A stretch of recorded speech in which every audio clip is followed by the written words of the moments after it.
with Super Bowl champion Chris Harris Jr., current NFL player Shelby Harris, and myself, Ryan Harris, a member of the Super Bowl 50 team with Chris Harris Jr. And what a show we have for you today. And for our first down, we're going to start where everybody wants to know. Shelby Harris, the room is yours. After a tumultuous week, back and forth with the fans, you guys came out and beat the Ravens. Walk around in this room. Where do you want to start, Shel? Man, let's just start with the obvious, man. Jameis Winston.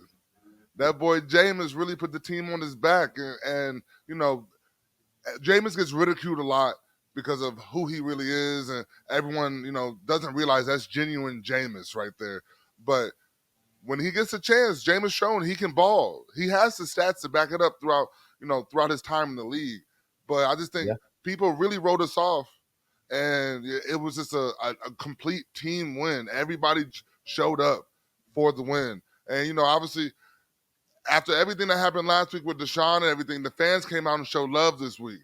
It was loud. It was a home field advantage. And it set us up to go to the top. But, it's only 1 week. And we got to be able to do that every week. And I think that's what gets lost in the NFL. We can't get too high off of this. It shows how good we really can be, but we have to do it every week. And next week it's the Chargers. But we just have to always keep the opponent in front of us, and we got to focus on them and go 1-0 every week. But, man, it always feels good to beat that division foe and beat the Ravens. And so, hey, like you can ride high on this one for a day or two, but it's right back to work. It's always good to see. Oh, my fault. I said it's always good to see Jameis play well, just being his teammate in New Orleans. He's that guy that's going to be at the locker, giving everybody a 5. He's always a good teammate. He's going to give you a great look in practice, right? He's treating scout team like a game, So he's always professional. So it's good to see him go out there and ball and let it rip. But the key to the game was Derrick Henry. You shut him down. A guy that's averaging 100 yards per game. Leading the league in rushing, and you shut him down to 73 yards. That was huge, and only getting 11 attempts. I don't know what the Ravens were thinking, only throwing the ball 38 times, but that's not the recipe for them to win, as they've been streaking and killing everybody. It's been Derrick Henry's show. So it was a great job by the Browns being able to shut down Henry. Also, congrats to famous Jameis going out there and showing them that he still deserves to be in this league, and definitely deserves to be in a quarterback competition somewhere, 224 yards, 3 tutties, no picks. I mean, that is quite the half of football for famous Jameis. And a couple of things are going on that we're talking about I want to pull out for the fans. Number one, every person has their own past, right? And then there is one for famous Jameis Winston. And in the NFL, what you appreciate most as an NFL player is somebody who's consistent. Somebody who is themselves all the time. And there's no question that Jameis being a great teammate not only helps the Browns, but really helps the players in the game, especially on offense. And it is a rare breed of a competitor that is good enough to start, but is willing to be a great teammate and wait their time. And 2 other things I want to pick out. I mean, you talked about it, Chris. We'll ask these questions to Shelby. They stopped Derrick Henry, literally impossible to do, and maybe the Ravens did it themselves. But also, I want to start, Shelby, what was that moment like when you came out and the fans were cheering and you guys as a team realized the fans had your back after 2 weeks ago? I think the biggest thing you got to realize is the smaller voices collectively drown out the bigger voices that we usually hear. And, the bigger voices are the real fans, the ones that are really out there not cheering for Deshaun to get hurt. And when you have all the small voices, the fickle fans, the ones who, couldn't wait. Because, like I said before, let's be honest, if we were 7-0, there wouldn't have been any cheering. It wouldn't have been like that. And so when we go out there and the real fans show up, because you got to think about it, we were 1-6. You got to be a real fan to keep showing up for your team over and over and over and over again. So the real fans came out and they showed love, and it really gave us back that home field advantage because we it's not like we're not going out there trying our hardest, not doing this. It's just we weren't getting the results that we were trying to get. But then this week we went out there, we did what we were supposed to do. We capitalized on all, on everything we were supposed to capitalize on, and I think it ended up well for everybody. But we're gonna need that energy every week. We're gonna need that the every first half, first quarter? Like, when did you feel it? When did you guys as a team feel it? Was it coming out for pregame warmups? Man, I would say it really was first quarter. First quarter we came out and it was just you got to think like you're playing the Ravens, and when you start stopping them on third down, you start getting stops, and you start feeling the energy is going through everybody. You know what I mean? I think a big thing too was you stopping Derrick Henry early. They're not being as successful as they were throughout the season. So it was just the energy was just electric. But I expect more and more fans to start showing up again, and because it wasn't even a packed stadium, but it was about 75% full. But I know Browns fans are going to come show out because, like I said, we just have to keep on keeping on 1 week at a time, and we set ourselves back, this early in the season, going 1-6, but we just got to take it 1 week at a time, and then you'll see the results. Last one before we move on to the next topic. What's it like to tackle Derrick Henry? Man, I remember. Hey, Chris, you remember Marshawn Lynch? Yeah. You know what I mean? Yeah. Like it's these big backs that just don't want to. Like they're not going to fall from arm tackles. And I would say this: it's not like we all know this. Like D linemen don't really feel it as much as I would say DBs or to say or linebackers. For us, we when we hit them, it's usually before they get started. Yeah. But still, that's a big man. They're big, and it's not like some other backs. You hit them and they start flying. You got to bring your feet with you when you're tackling Derrick Henry. But man, I'm just like for the DBs though. I nothing but respect for tackling that man because he's bringing that stiff arm out any chance he gets. Woo. He's bringing that vicious stiff arm out. It's just like Marshawn though. Up in open field, you got to tackle him. He's going to deliver the pain. So it was just it's tough. But I say for D linemen don't really feel the full force of it because they don't ever have a running start when they get to us. Now, when they get to the edges and when they get out in the open field, that's when you start seeing those highlight reel plays. Right. That's all we always said. Don't let Derrick Henry get a running start through the hole. Right? Because then he's going to if he's clear and there's an open hole and he's already running, that's when he's tough. But you got to game tackle these guys. And, I had to face Adrian Peterson, Lynch, a lot of these guys that were it took two or three guys to get these guys down, right? There's no arm tackling like Shelby says.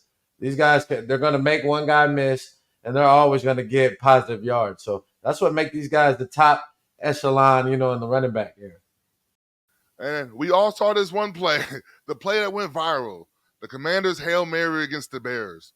It was, and we all saw Stevenson not paying attention when the ball was snapped. Ball in the air, you're supposed to be boxing out your man, Noah Brown. You tip it to him. Chris, talk to me, man. That can't happen. Yeah. What's your feelings about it? Yeah, Tyreek Stevenson celebrating early.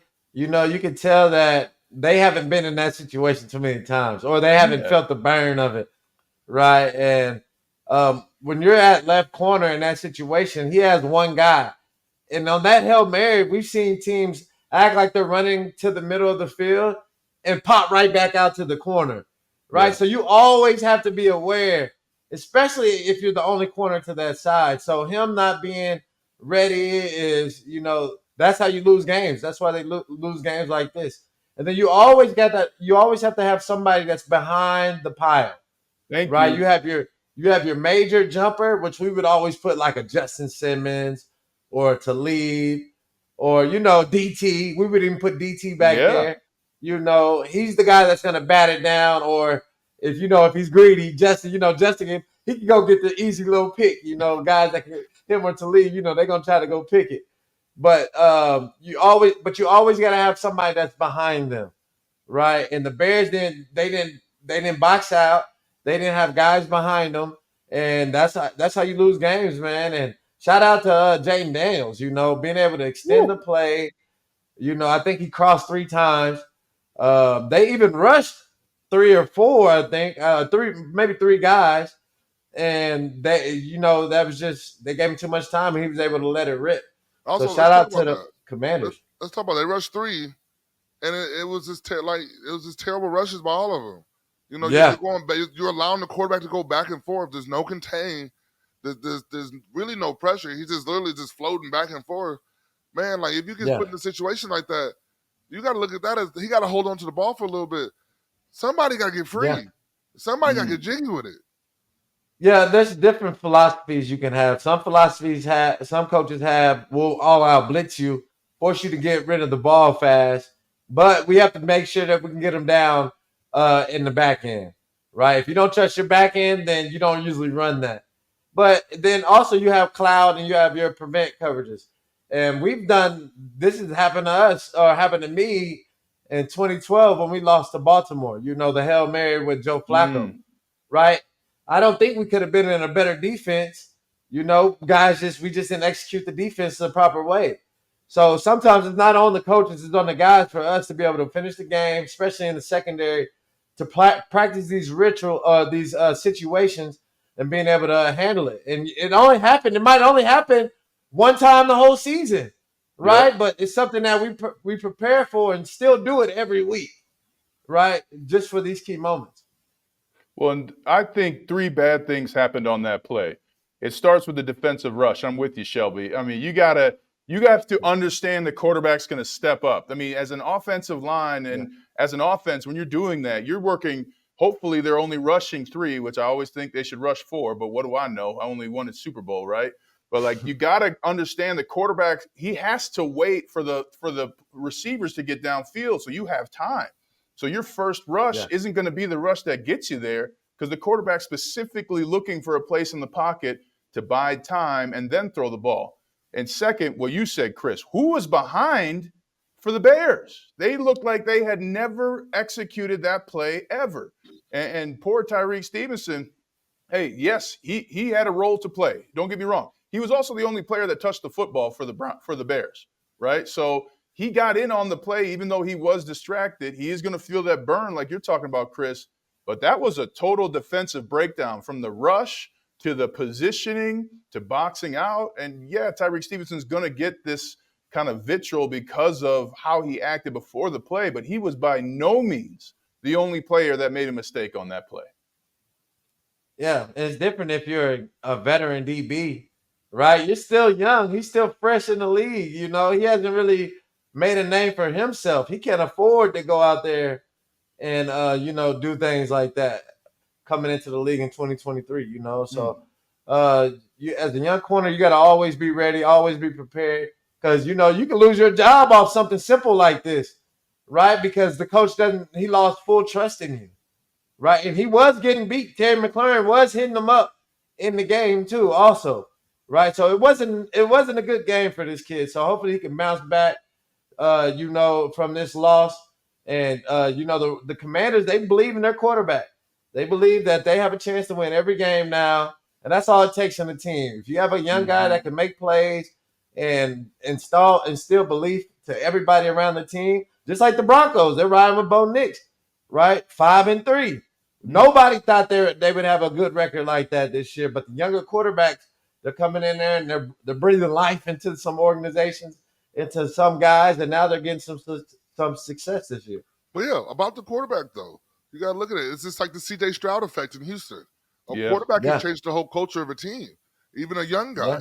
He goes in there and just brings a different aura to him, and it changes. Nobody expected the Commanders to be where they are this year, and just like the Broncos, you said nobody expected the Broncos to be. People were saying they would have 5 wins all season. Mm-hmm. You know what I mean? So I thought so. Yeah, exactly. That's what a good quarterback can do for you. But also, you know, the one constant that all these teams do have is young guys. You got to put a great defense behind them in order for them to be successful, so that the game's not just all on them.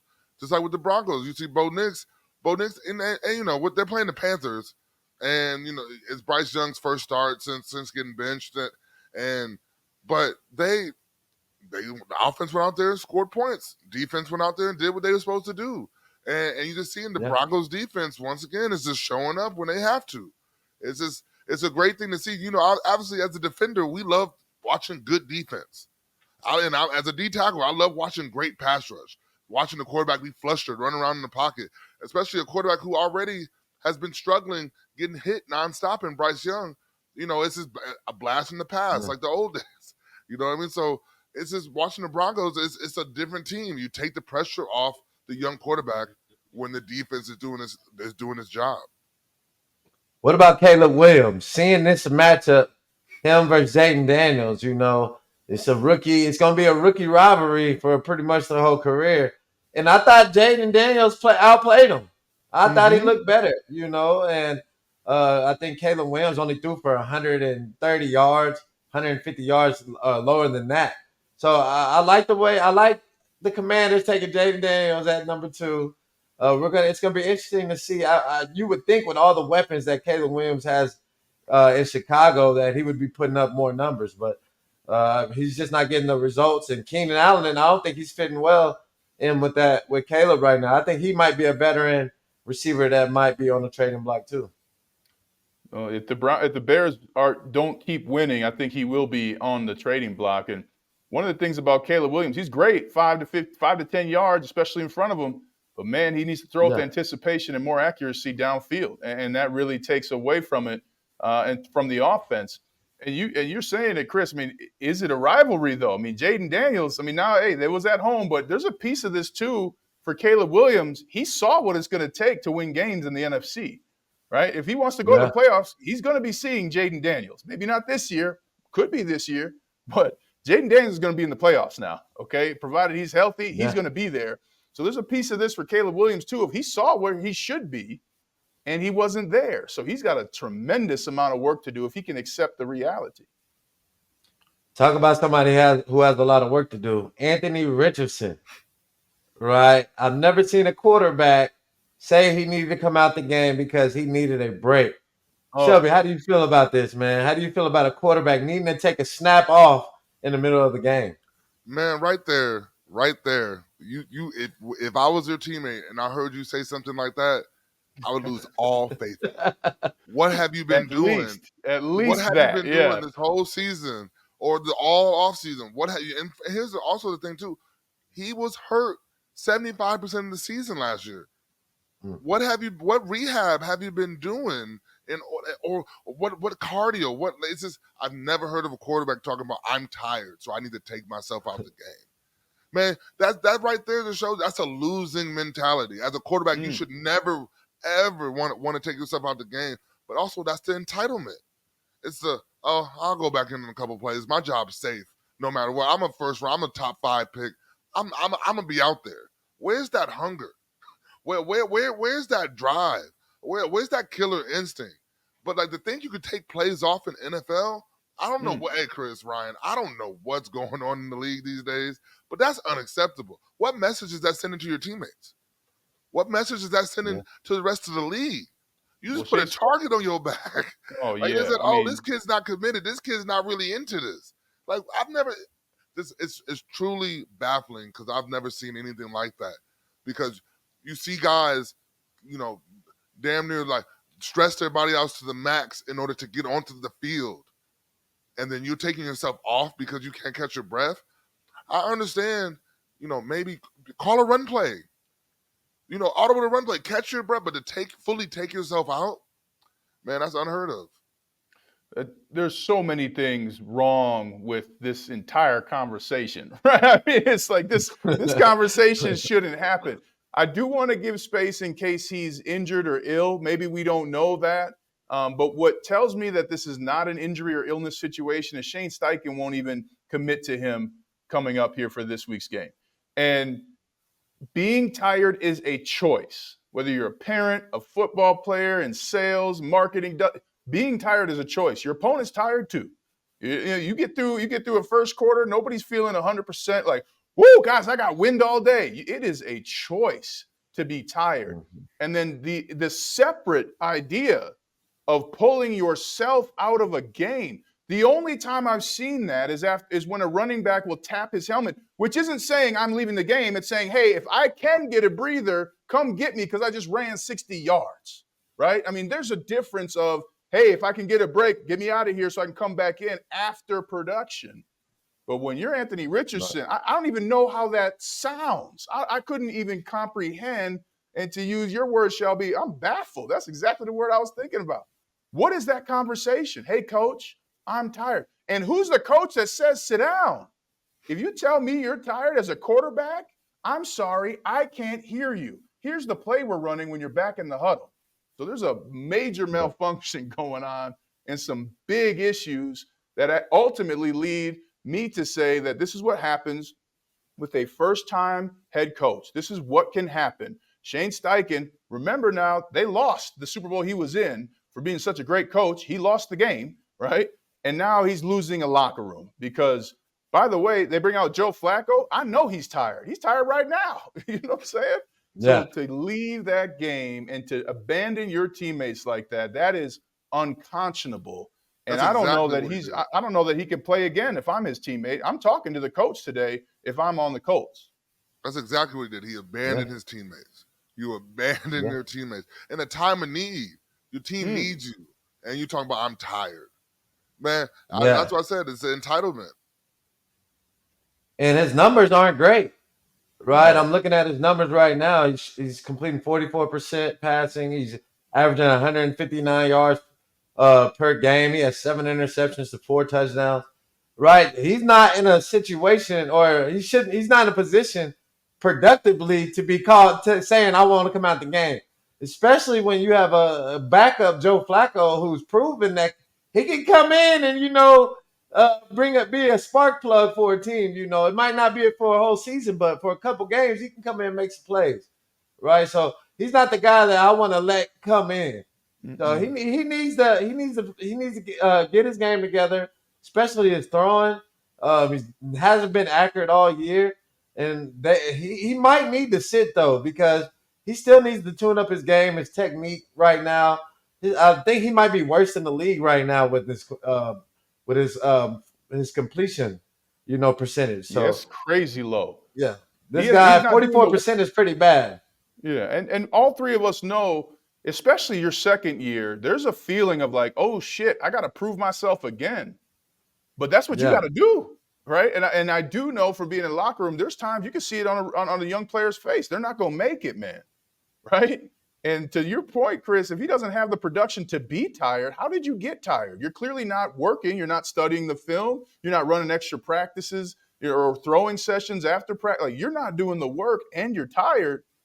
This is we're not having this conversation. We'll see you in a couple weeks. Why don't you go ahead and I'll see you after Thanksgiving. You decide if you want to play football. Man, I told you it's the epitome of we've all seen it before. The first round pick, they feel safe. They don't feel like their job's in jeopardy. Well, he's like, well, shit, my money's guaranteed. But it takes something different to be an NFL player, to be that dog out there, but also just to be an NFL quarterback. You have to take your game to the next level, and it has to be cerebral.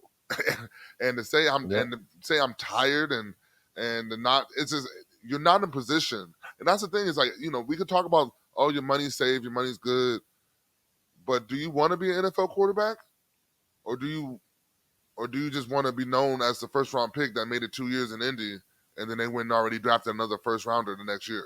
Well, and that's where he's going right now. He's going like the quarterback that was too tired to play, right? A position that everybody dreams of playing. And my thing too is, where's the leadership on this team, Chris? If somebody, I would be terrified for the person who thought they could say that on our Super Bowl 50 team. Like, where is the shadow of leadership that prevents it from even happening? I used to feel like if I can't. Go ahead. Where's the media training?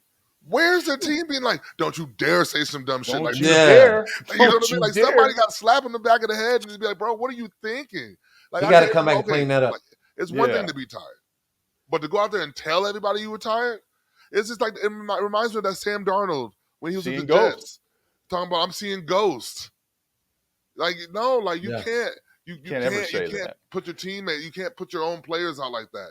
That's something you got to keep in house, or you never speak a word of that again.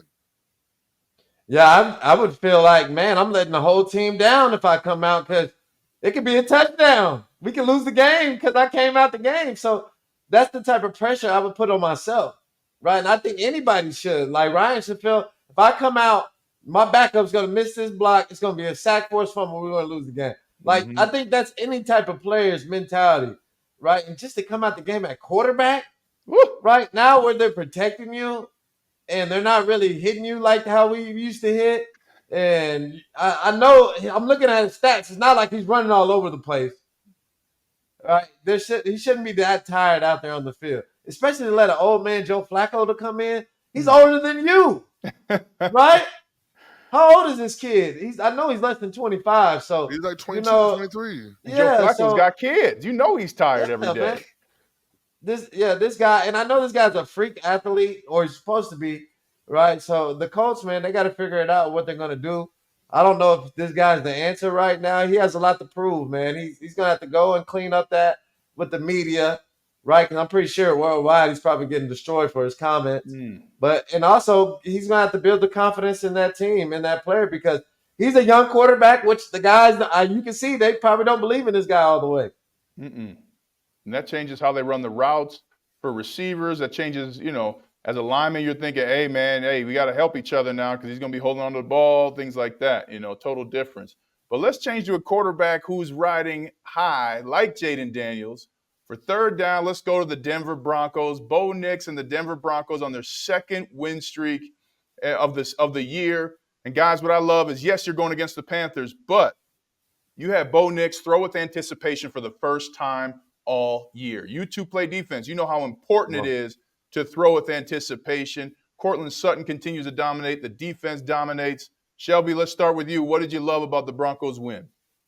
Man, I just love the protection. They're protecting Bo Nix. And, I'm pretty sure they are last in sacks given up. And so they haven't given it.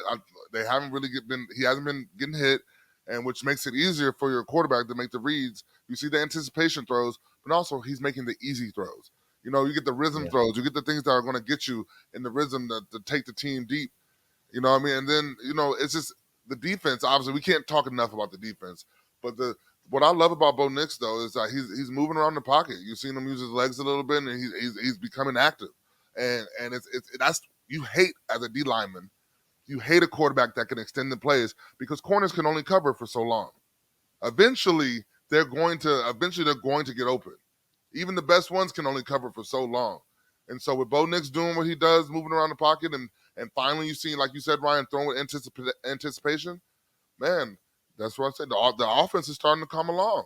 Now, granted, I still think they need to rely on the run a little bit more. You're putting a lot on a rookie quarterback. And I think they're going to eventually try to, just add more to the run game because that's how you win towards the end of the year is your run game. It's going to get cold, especially in Denver. It's going to get cold. You're going to have to run the ball. Running the ball. That's how you're going to end up making it to the playoffs. That's how you're going to make it past, the first round. But I'm liking what I'm seeing out of Bo Nix, and that's if you look at all these rookie quarterbacks, you're seeing this the development week in and week out. And now, obviously, other than Caleb struggling a little bit, not really getting going, but man, these quarterbacks are starting to look good, man. This might be, give it a couple years, you might be saying this is one of the better quarterback drafts in the last 25 years. Yeah, and Bo's improving every week. Early in the season, he had happy feet. His feet was just real jittery, could never get calm, and settled in the pocket, and he was just inaccurate. And, he's still been a little inaccurate. Last week was definitely his best game. But, having 1,000 yards passing, 8 touchdowns, second on the team in rushing, leading the team in rushing touchdowns. And that's been the key, right, for the Broncos' success is his running, his legs has definitely assisted a non-existent run game, which the Broncos have right now. So that's what they have to do. They got to get the run game going if they want to take it to that next level, right? Because Bo's starting to settle in the pocket. His feet are getting better. He's starting to be more accurate. Sean Payton's feeding the tight ends more. He's calling, last week was the most yards the tight ends had all season. And for the last 2 seasons, last 2 seasons. They're the least used player in the whole league when you add up all the positions. The Broncos tight ends get 0 usage. So 0. So it was good to see Troutman finally get in the end zone, and those guys getting involved, and that's what it's going to have to take because it's by committee. Their offense by committee. It's not going to be just one superstar doing it. And Bo's, he's doing a lot. Like Shelby said, it's going to be hard for him, to sustain all this, for the full season. But he's playing great. Well, and I want you guys to check out that Jaquan McMillan interception real quick because we Oh want to yeah, I talk about seen the that. defense. Yeah. Oh my God. I mean, but the other Yeah. key is the Broncos were their best on third down all season. You've got to convert on Right. third down. You want to be over 50%, which they were. And that's with two receivers fumbling the football, right? They dominated with mistakes. So when you start converting on third down, that makes a big difference. But, hey, Chris Harris Jr., you're the resident cornerback. Talk to us about Jaquan McMillan's interception. I think it's the best interception you're going to see this year. Yeah, I think so, too. Just the timing to be able to play a slot fade and be able to turn around and just have the ball skills to be ready to grab it, man. That was an amazing play. Not a lot of players can make that and have the athletic ability to be able to turn around, especially in the slot, to be able to make that play, man. So kudos to him. I seen Surtain had a nice pick. When you play a guy like Bryce Young right now, hey, he's giving out them gifts right now. So anybody's lined up to play the Panthers, man, get your hands ready because he's throwing them out there for you.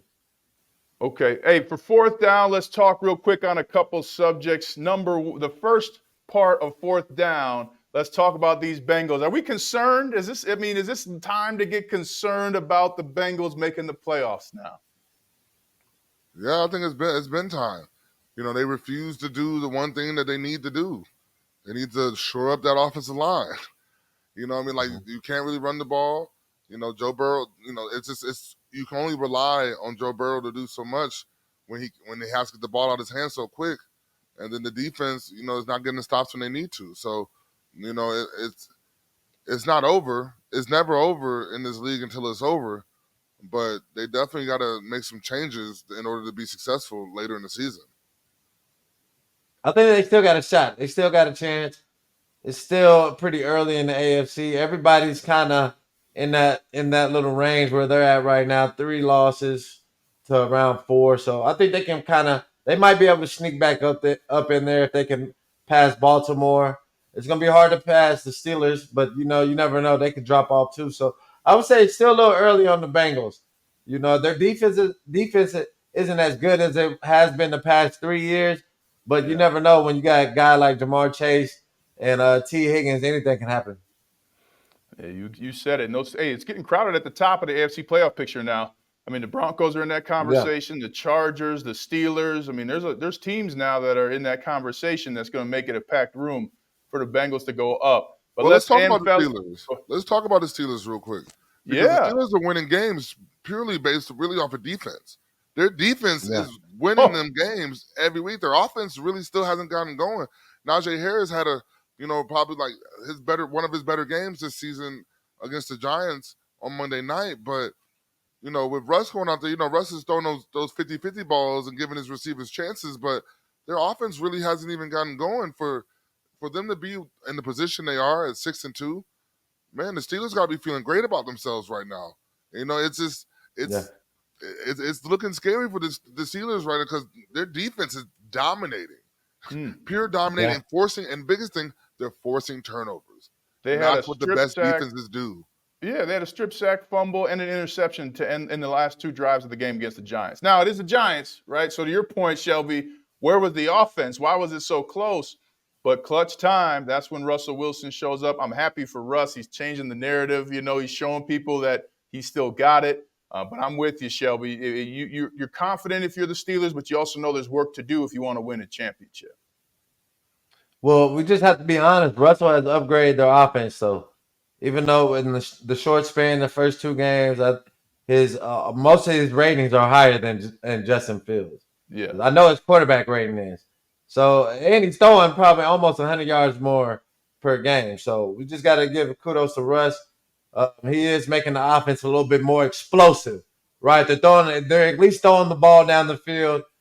Kind of, even if they might not catch it, he's still the stress that Russ still has that deep ball. He still has that moon ball that can threaten you with picking. So you still want to have that in the air. It's still a little fear factor. But Najee Harris, like you said, he's playing better. He's running the football better.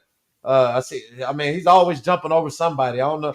I guess he's a jumper. He's one of those guys. Nick Chubb, you got a guy that's a jumper on your team. Some of these guys, they love to hurdle. So he's definitely making plays. Who's the punt returner? Austin. Or is that his name? Calvin Austin. Yeah, he's out there making plays, man, at receiver and on special teams. So kudos to him, man. He's becoming that big play threat. And I hate the Steelers for this reason because they always find little receivers like him. Yeah. Right? It's like they always have one, whether it's from before AB all the way down, all those guys, Emmanuel, Contry, all Mike Wallace, all similar type body builds and always dynamic punt returns receivers. So, man, I think he might be the next guy for them.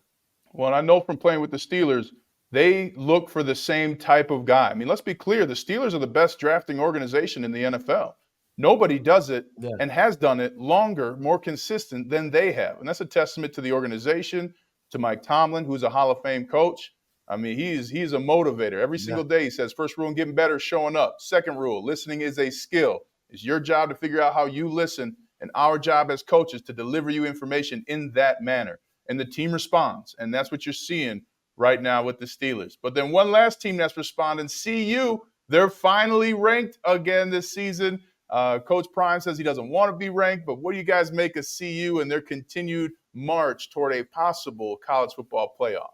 Man, where the haters at? All the haters that was there earlier in the season, they're all quiet now. CU's is all they keep doing is silencing people. They keep going out there and winning. And I'm not saying, they're the best team in the country, but what I'm saying is, man, you see that incredible jump from year 1 to year 2 with Prime. Like, we all were questionable about, his methods and the transfer portal and everything that they were doing, but it seems like he knows what the hell he's doing. The team, and also, let's talk about Shedeur Sanders. He keeps coming in and week out, balling, doing whatever it takes for his team to win. And it just seems like it's all coming together.